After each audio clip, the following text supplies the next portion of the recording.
I got to spin the clock back to those of you who missed it yesterday. Something magical happened in the second hour of the show. Normal show, good show, good show. A lot of people loved yesterday's program. These are very difficult times to do radio. Everyone's afraid of their own shadow, especially on issues of race. But since I know my own heart, I'm not afraid of the subject. Now, maybe you are, but I'm not, because I know where I stand. So nevertheless, about a quarter to the end of the second hour, I get a call. My producer says, "You're not going to believe who's on the air." I said, "Who?"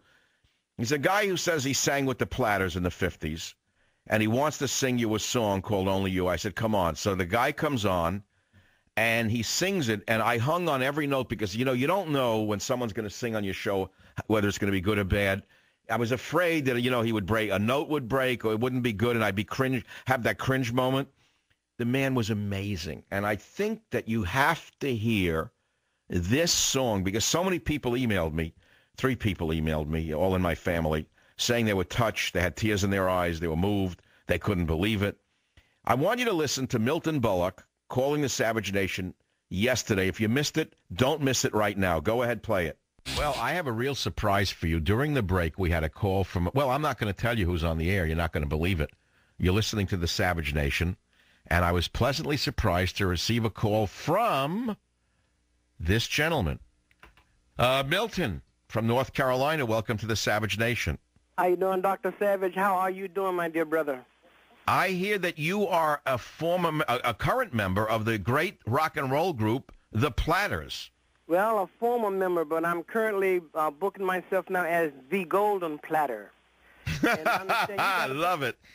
Now, your song, Only You and the Great, your songs, I grew up on many of them, Only You and the Great Pretender. My dad used to play them on the car radio as I sat in the right seat on the way into work in his store, and boy, do I remember those songs. So, Milton, you're calling for what reason today?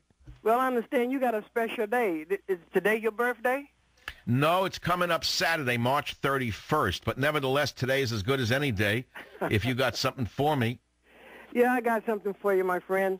I've been listening to you for about the last 5 years, and I appreciate you. I feel you, brother, and you do defend for me and protect me, my rights and everything, and the rights of people here in America. And you're a great asset and a great voice for us with no voice. Oh, my God. I tell you, a call like this makes my day, my year, my decade for being in radio, Milton. Yes. Because, as I say, we never hear from people out there. We argue, we agree, disagree.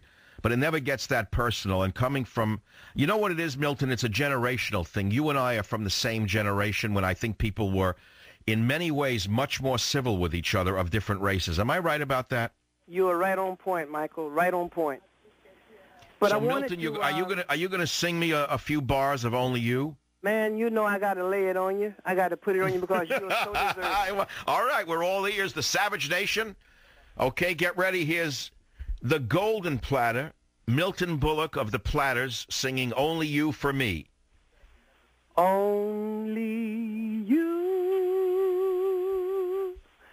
can make all this world seem right. Only you can make the darkness bright. Only you and you alone can thrill me like you do and fill my heart with love for only you. You are the man. I remember that song. Milton, how do you do this? How do you hold it up like that, man? Well, I'm 73 years old and I'm still hanging, still doing it. I mean, there's certain music that touches me, and this is some of it.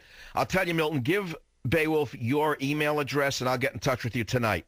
All right, my friend. Well, you never know. God bless you, my friend. Look, this is like early radio, early days, the early days of talk radio when things were spontaneous, and there was a lot more freedom, I got to tell you that. People didn't know what to expect. It's not that things have become more partisan. I think things were more partisan 100 years ago in this country than they are today. Things were quite partisan even during FDR's time, partisan during Dwight Eisenhower's time, partisan during Kennedy's time. When were they not partisan? How many times do I have to tell you the same thing? The mark of a healthy democracy is dissension between the parties. When both parties agree and there is no dissension, you have a dictatorship. So don't go for that liberal crap that we're all supposed to get along. We're not supposed to all get along. There's supposed to be vocal disagreement between parties. That's number one. And vocal disagreement in the media. We're not supposed to walk in lockstep with the tyrant in the White House.